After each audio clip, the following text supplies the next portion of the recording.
copains, j'espère que vous allez bien. Écoutez, moi ça va, je suis ravie de vous retrouver aujourd'hui pour cette première vidéo. Je suis trop contente. Et on va commencer par un ask parce que faut qu'on apprenne à se connaître un petit peu. Donc je vous ai posé des questions sur Instagram et on va y répondre tout de suite. Je vais commencer par une petite présentation banale, on va poser les bases.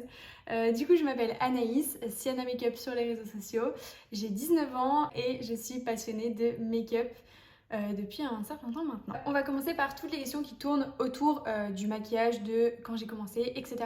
Donc, première question, à quel âge est-ce que j'ai commencé à me maquiller? Donc j'ai commencé à me maquiller de façon normale entre guillemets, c'est-à-dire les yeux, le crayon dans la muqueuse, un petit peu de gloss, etc. J'étais en 5e, donc en 5e on a 12 ans, 11-12 ans, quelque chose comme ça. J'ai commencé à me maquiller parce que j'avais pas mal d'acné et en fait je partais du principe que si je maquillais mes yeux, etc., on allait moins voir mon acné parce qu'on allait plus se concentrer sur mes yeux et tout. Donc voilà, ça a été la raison principale. Autre question, c'était pourquoi est-ce que j'ai commencé à me maquiller? Vous avez un petit peu la réponse du coup, c'était principalement au tout début pour cacher mon acné ou pour qu'on s'en rende moins compte.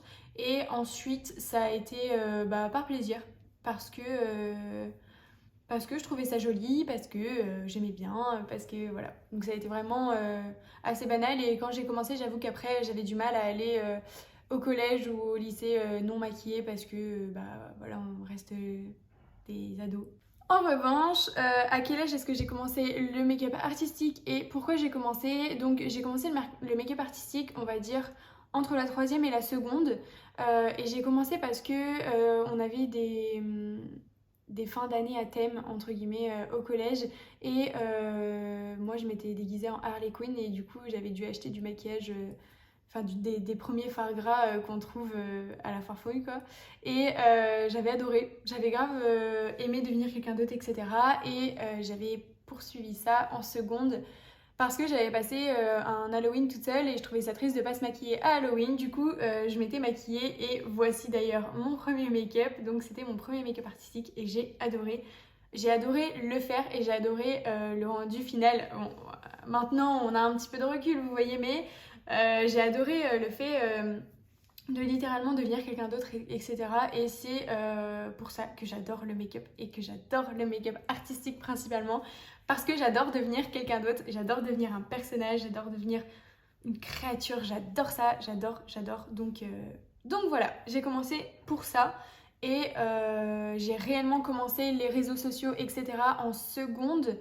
Donc maintenant ça fait 4 ans, parce que c'était fin seconde, quelque chose comme ça, et ça va faire 4 ans. Et bon, au début je postais une fois par mois quoi, mais c'est parce que mes copines me poussaient à poster en fait, à partager ça avec d'autres gens parce que de base je prenais juste les photos pour moi, pour m'en souvenir, etc. Et au final, voilà, j'ai commencé les réseaux sociaux et au final ça a été une des plus belles décisions que j'ai jamais prises. Je suis vraiment trop contente aujourd'hui et je l'ai très rarement regretté, donc voilà, c'est un très bon point. Mon premier make-up, ça a été une autre question. Du coup, vous l'avez vu, mon premier make-up artistique. Je peux vous mettre des photos de mes premiers make-up sur les yeux, mes premiers cut crease, etc. À cette époque-là, je comprenais pas pourquoi ça rendait pas comme sur les tutos. Je comprenais pas pourquoi Marion Caméléon, elle arrivait à avoir des couleurs qui se voient et pas moi. Bon par la suite, j'ai compris à quoi servait une base et j'ai compris que les fards Nocibé, c'était pas le mieux dans les grosses palettes là comme ça, donc bon. Alors, l'autre question c'est quoi ton parcours et où tes études? Alors, au niveau du make-up, j'ai pas de parcours, on va dire, autre que mon parcours autodidacte, parce que je n'ai fait aucune école, j'ai pas non plus fait de formation, j'ai pas de diplôme pour certifier que je sais maquiller, et d'ailleurs, je sais maquiller moi-même, mais je sais pas forcément maquiller les autres. C'est deux choses totalement différentes, et donc c'est pour ça que je suis MUE, donc make-up enthousiaste et pas make-up artiste. Voilà. J'ai appris par moi-même en regardant des tutos sur internet. Comme vous pouvez regarder, vous pouvez me regarder moi sur TikTok. Moi j'ai appris exactement de la même manière. Et le secret indéniable dans le maquillage, c'est juste de pratiquer. Voilà, on me demande souvent comment j'ai fait pour apprendre, etc. Je réponds toujours la même chose, je l'ai juste fait.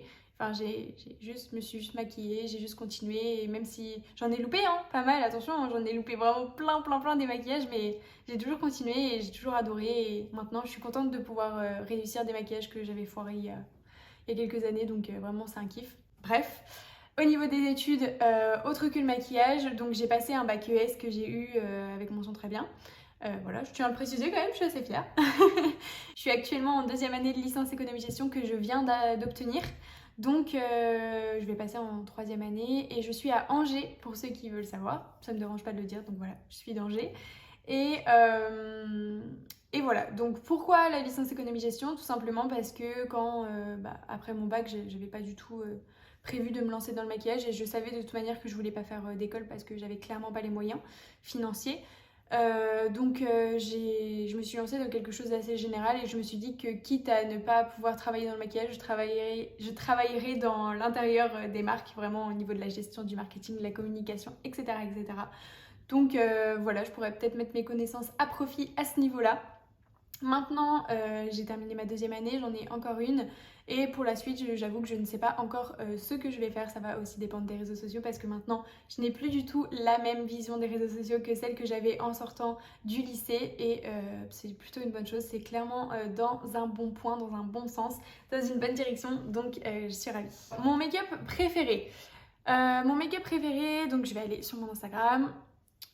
Premièrement, je vais faire un top 3. J'ai le droit de faire un top 3? Oui, c'est ma vidéo, j'ai le droit. Du coup, top 3 de mes make-up préférés. Le premier, cette statue que j'ai faite il n'y a pas très longtemps. J'adore. J'adore tout simplement parce que c'est clairement tape à l'œil sur... pour n'importe qui, pour ceux qui s'y connaissent dans le make-up et pour ceux qui s'y connaissent pas du tout. La référence est très claire, c'est une statue. Ça a cet effet waouh et je suis moi-même trop fière déjà au niveau de la technicité, au niveau des ombres et des lumières et surtout au niveau de mes cheveux. Pour une fois que j'arrive à faire quelque chose avec mes cheveux, je suis ravie. Je trouve que l'effet fonctionne très bien. J'étais très contente. Voilà, c'est clairement une recréation de Carolina Zientek. C'est écrit toujours dans les descriptions, etc. Mais voilà, je suis trop fière de ce make-up. Donc top 1. Ensuite, on va partir sur un mood un peu plus Halloween, mais toujours dans l'artistique. C'est ce squelette du coup que j'ai fait pendant Halloween dernier. J'adore déjà l'effet bronze, la couleur bronze et l'effet vraiment, je le trouve trop bien réussi. Je suis trop fière de moi et j'adore aussi le fait d'avoir créé quelque chose, vraiment cette forme un peu triangulaire comme ça. Je trouve que ça fait un petit peu avant-garde, etc. J'adore. Vraiment, j'ai trop aimé le faire. En plus, la petite couronne, j'avais passé du temps, j'étais ravie. Pareil, il a un effet waouh en fait. J'adore les make-up qui ont un effet waouh quand tu le montres aux gens. Genre, ça va être les make-up que je vais montrer en premier quand on me demande ce que je fais parce que je sais qu'au moins, là, hop, je sais que ça aura son effet et ça y est, on va pas me poser trop de questions. Donc, ça me va et j'adore. Oh, le troisième, je sais, ça va allier quelque chose que j'aime tout particulièrement, c'est les fleurs. Je suis obsédée par les fleurs, j'adore les fleurs. Je trouve ça tellement poétique, tellement d'histoires à raconter rien qu'avec des fleurs, tellement de possibilités, etc. Bref, c'est ce make-up-ci inspiré d'un dessin de Laura H. Rubin. Je vais vous mettre le close-up aussi, donc la photo de plus près, parce que vous allez... Enfin, moi, cette photo, j'ai clairement envie de pleurer à chaque fois que je la vois parce que je me souviens de l'état dans lequel j'étais quand j'ai fini le make-up.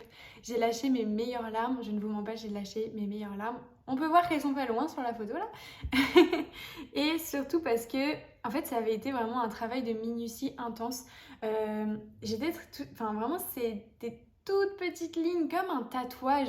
Vraiment, c'était tout fin et j'étais stressée à l'idée de tout rater. Tout était calculé. J'avais même fait des petits points sur mes mains, sur mes oreilles. Enfin, voilà, tout était calculé et j'étais trop fière de moi. Et au final, quand j'ai fini par me regarder et je regardais les photos, j'étais là genre...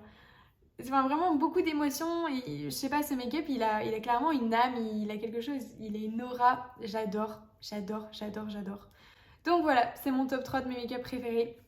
Après, je fais aussi clairement des make-up plus simples, entre guillemets, du glam, du fleuri, du printanier, etc. etc. On va passer à une question qui m'a fait beaucoup rire quand je l'ai reçue. Je pense que c'était pas méchant, j'espère. Mais bon, je vais vous la lire, vous allez voir. Alors, comment tu fais pour toujours avoir de la motivation malgré le fait que tu ne fais pas de vues? Alors, la réponse est assez simple en vrai, parce que je fais pas ça pour les vues à la base. J'ai commencé à me maquiller, pas du tout pour les réseaux sociaux comme je vous ai expliqué tout à l'heure, donc à chaque fois qu'il y a une baisse de vues, une baisse de stats ou quoi, bah je me pose un peu et je me dis, me rappelle juste pourquoi j'ai commencé et je sais que j'ai commencé pour moi et juste pour le partage et ça va mieux et je retrouve vite. De toute façon, ça me manque toujours très vite de pas faire de make-up. Après, on va pas se mentir, les stats, c'est mieux quand c'est positif, les vues, c'est mieux quand c'est en hausse. C'est comme ça, mais des fois c'est en baisse et des fois bah, je me remets juste en question et je propose autre chose. Si ce que je propose ça fonctionne pas et que bah, ça me dérange pas de changer ou de faire plus de tutos simples ou je sais pas, de faire autre chose comme contenu, bah je change et puis je vois bien ce qui se passe. Je me dis que si ça fonctionne pas ou si quoi que ce soit, c'est ma faute. Enfin, c'est plutôt, c'est mon contenu. Donc s'il ne fonctionne pas, c'est parce qu'il a pas plu et c'est pas la faute des gens. Si les gens ils ont pas forcément aimé, bah c'est leur droit, c'est leur choix, c'est leur goût, je vais pas les forcer. Donc je propose autre chose et puis voilà. Ça peut être démotivant, hein. Attention, je dis pas le contraire, ça peut clairement être démotivant et c'est totalement normal parce que en soi, rien que par rapport aux marques, par rapport aux partenariats, etc., on est des chiffres, on est des stats, on est un nombre d'abonnés, on est un nombre de vues, un nombre de likes. Donc oui, clairement, ça joue aussi, hein. De toute façon, je dis pas du tout le contraire. Donc j'essaie de rester dans un peu cet état d'esprit. Après, c'est normal d'avoir des baisses de morale, c'est normal de parfois en avoir marre. Quand tu passes, je sais pas, X heures sur une série de make-up ou quoi, comme quand j'ai fait ma série Halloween, ça m'a fait un petit peu mal au cœur de voir que les compilations, les vidéos sur lesquelles j'avais travaillé pendant des heures, elle a pas fonctionné. Mais bon, c'est comme ça, c'est pas grave, on continue, on fait du make-up, c'était pas le moment, et puis je sais pas, peut-être que je les reposterai un jour et que ça marchera, donc c'est pas grave. Donc voilà, la motivation, elle reste par ici. Ah, j'ai une question aussi, j'avais pas vu. C'est quel make-up t'a pris le plus de temps? Du coup, c'est clairement celui-ci que j'avais fait pour le Creator Revolution. Donc, c'était un concours avec Makeup Revolution dans lequel j'ai fini dans les 30 derniers. Donc, j'étais très très heureuse, très très fière parce que c'était clairement un concours international. Et c'est du coup, ça c'était le make-up que j'ai fait pour passer ensuite dans les 15. Je suis malheureusement pas passée. Mais en tout cas, il m'a pris 7h30, je crois, sans compter le démaquillage, etc. Parce que je voulais qu'il soit parfait, parce que je faisais attention à chaque petit détail, à tout vraiment, même au niveau des photos, je crois que j'ai jamais pris autant de photos. Donc vraiment, c'est celui qui m'a pris le plus de temps, mais j'étais fatiguée et je crois que j'ai pleuré après encore. Une autre question, c'est quelles sont mes passions à part le make-up? À part le make-up, la création de contenu, c'est quelque chose qui me passionne vraiment. Même sans créer du contenu pour le make-up, juste prendre de belles photos, réaliser de belles vidéos, faire des montages un peu à esthétique, on va dire. J'adore ça, je trouve ça magnifique, ça me détend réellement et j'adore ça, ça me rend fière juste d'avoir réussi à y capturer ce moment de vie. Enfin, vraiment, j'adore ça. Donc ouais, je peux dire que c'est une passion, c'est vraiment quelque chose qui me fait vibrer, donc je compte ça comme étant une passion. Ensuite, j'adore avoir le temps de lire. J'adore lire. J'avoue, j'adore le développement personnel. Vraiment, c'est quelque chose qui, pareil, j'adore ça. Je suis ravie d'avoir découvert ça. Ça a clairement changé ma vision des choses, ma vision de la vie, ma vision de moi-même. J'adore ça. Et sinon, j'ai d'autres hobbies, mais je peux pas appeler ça des passions parce que si je le fais pas pendant 3 à 4 mois, non, c'est peut-être un peu beaucoup quand même. 2-3 mois, ça me dérange pas. Par exemple, le scrapbooking. Et sinon, j'adore découvrir de nouveaux endroits, des jardins, j'adore visiter des châteaux. C'est une passion vraiment. J'adore visiter des châteaux, j'adore visiter des lieux historiques. J'adore ça, je trouve ça passionnant à souhait, j'adore ça. Donc voilà, tu te vois où dans 5 ans? Dans 5 ans, je me vois indépendante. Je me vois indépendante dans mon travail et je me vois indépendante financièrement aussi. C'est très important pour moi d'être indépendante financièrement. Et je me vois indépendante en tant que femme. Voilà. Je me vois toujours vivre avec mon copain, peut-être avoir déménagé de cet appartement, être dans une maison ou autre, j'espère bien. J'espère avoir un chien. Je serai toujours sur les réseaux sociaux. J'espère toujours créer un contenu de qualité, avoir peut-être agrandi la communauté pour pouvoir partager avec davantage de personnes et davantage de choses. En vrai, je suis pas du tout une personne qui a peur de l'avenir. J'ai confiance en l'avenir, j'ai confiance en l'univers et j'ai confiance en moi surtout. Donc si je me retrouve dans une situation où ça va pas, je changerai. Et puis voilà. Alors, autre question. Vas-tu proposer des contenus différents sur chaque réseau social ou faire les mêmes sur tous? Alors, j'en profite déjà pour vous dire que je suis présente sur Instagram et TikTok principalement, mais aussi Pinterest et bientôt Snapchat. Maintenant, le réseau social où je suis le plus présente, on va dire que c'est Instagram dans le sens où c'est là où je partage toute ma vie.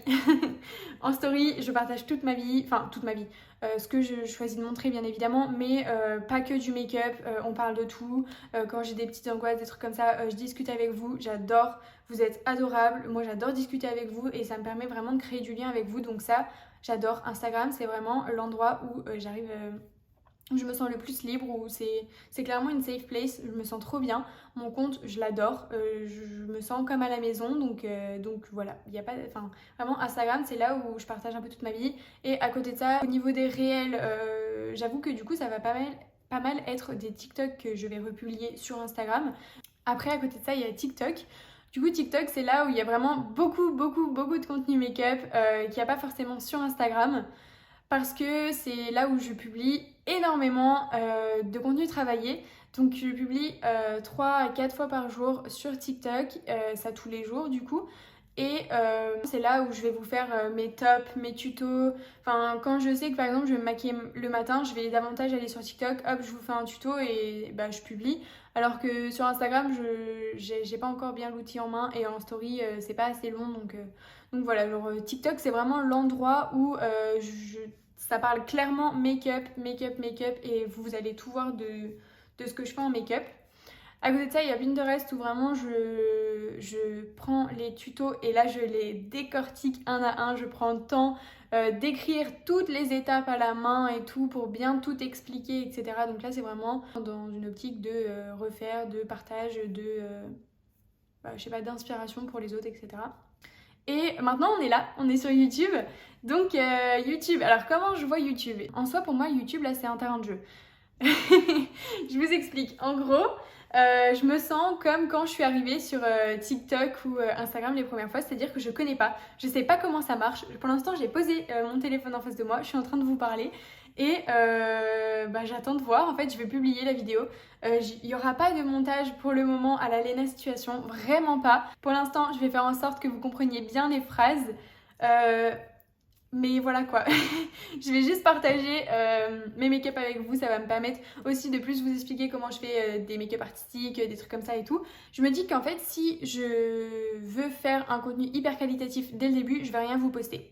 Et je veux pas rien vous poster en fait, je me dis qu'on commence tous quelque part et que bien que je sois sur d'autres réseaux sociaux depuis un certain temps, YouTube je viens juste de commencer et du coup peut-être que oui ce sera pas aussi qualitatif que d'autres qui sont là depuis un moment ou même que d'autres qui viennent de commencer et qui arrivent déjà très bien et qui font un super contenu, je sais pas. Moi, ce sera peut-être pas mon cas et ça me va très bien personnellement. Après, donc si ça ne vous correspond pas, je suis désolée, vous peut-être attendre quelques mois le temps que je prenne les choses en main. Mais voilà, je veux juste être là à papoter avec vous, à partager des trucs. Il y aura pas mal de chit-chat make-up, je pense. Je veux aussi vous montrer comment j'arrive à faire certaines choses où parfois j'ai pas le temps, j'ai pas assez de temps pour vous montrer sur TikTok ou Instagram. Voilà, ça va juste être un moment où on va pouvoir se poser, vous prenez un café, vous prenez un thé, vous prenez un goûter, je sais pas, et on discute, voilà, et même moi, ça me dérange pas en fait, pour moi c'est juste un terrain de jeu, vous êtes ma story privée et on va parler. Après je dis pas que ça va être mal fait, hein. Attention, je vais faire mes make-up aussi sérieusement que je l'ai fait, je vais essayer de vous apprendre un maximum de choses, je vais essayer de vous communiquer un maximum de savoir. Je vais essayer de vous donner un maximum de tips et d'astuces avec grand plaisir. Après, voilà, niveau montage, etc., je vais faire au mieux. Je vous le dis, je vais faire au mieux et tout, mais voilà, pour moi, je veux juste partager avec vous, ça va être le grand mot, je veux juste partager avec vous, je veux juste vous donner envie d'être créatif, je veux juste vous faire entrer dans mon univers.